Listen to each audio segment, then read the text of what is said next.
So, hello guys, welcome back po sa ating channel. Cryptolite nga po pala ang inyong lingkod. So, yung videos natin ngayon guys, yung topic natin is about sa withdrawal sa mga nagfi-failed o hindi nagsa-success na withdrawal sa LOC Awakening. So, kung isa ka sa mga namumroblema sa mga pag-withdraw sa Legends of Constellation, so itong video na to ay para sa iyo guys. So, let's go. So, una natin i-check kung bakit hindi nagsa-success yung withdrawal natin is tingnan nyo yung rules ng guys, withdrawal. So, ayan guys, sa GCash withdrawal rules. So, yun nga, minimum withdrawal is 10 USDT.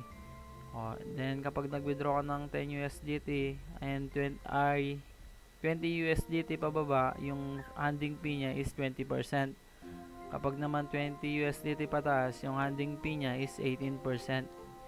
So ito guys, yung withdrawal time niya is Monday to Wednesday. Withdrawal arrive within 48 hours. So actually 2 days yan guys, yung 48 hours na yan. Pero pwedeng kadalasan marireceive mo na yung withdraw mo within 1 day lang guys. So pag di mo pa nakuha yan sa 1 day, siguro wait ka na hanggang 2 days. So ayun guys, meron pa sila dito yung withdraw on Thursday and arrive on Monday. So yun nga, pag nag-withdraw ka daw ng Webes, matatanggap mo na yun ng Lunes. So wala silang withdrawal ng Friday, Saturday and Sunday. So sa withdraw naman sa USDT rules is ganun din, minimum withdrawal is 10 USDT. Then dito guys, medyo mura yung pag-withdraw natin, yung handling fee nya. So kapag 20 USDT pababa, yung handling fee nya is 10%. So kapag naman 20 pataas, yung handling fee nya is 5%. So 550 USDT pataas, so handling fee nya is 2%. So withdrawal time, Monday to Thursday withdrawal, arrive within 36 hours. So kadalasan guys dito, yung based on my experience, 1 day lang guys marireceive mo na yung withdraw mo. So yun nga, wala rin silang withdrawal sa Friday, Sabado tsaka Linggo. Biyernes, Sabado, Linggo is walang withdrawal. So pag nag-withdraw ka ng Webes, matatanggap mo na yun sa Friday. So yun guys, sa GCash pag nag-withdraw ka ng Webes, matatanggap mo na ng Monday na. So yun, nasa na guys, withdraw on Thursday and arrive on Monday. So yun guys. So kung sunod mo naman yung rules dito and tama naman yung mga ginawa mo and di mo pa rin natanggap yung withdraw mo, so itong next na steps guys ay sigurado na to.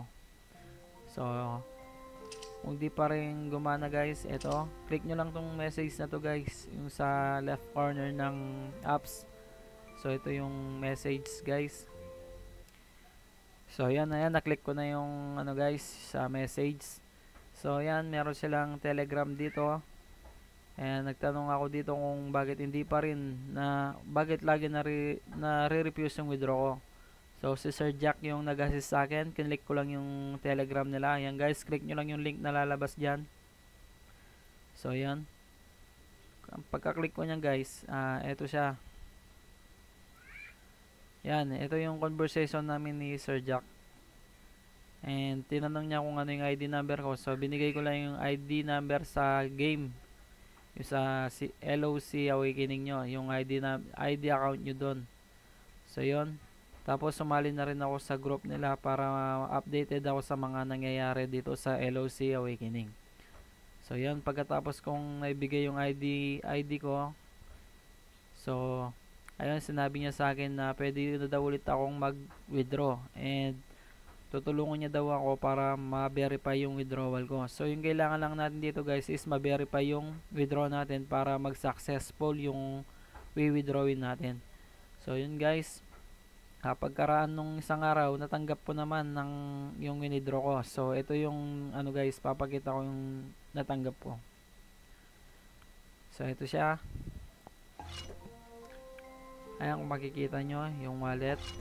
Tapos ito guys, yung withdrawal record ko is yan. Ayan, 2 beses ako nag-try, laging nare-refuse. So yun nga, ginawa ko is chinat ko si Sir Jack yung sa Telegram nila. Then tinulungan niya ako ma-verify yung withdraw ko. So yun guys, nag-success siya. Within 1 day lang guys, natanggap ko na.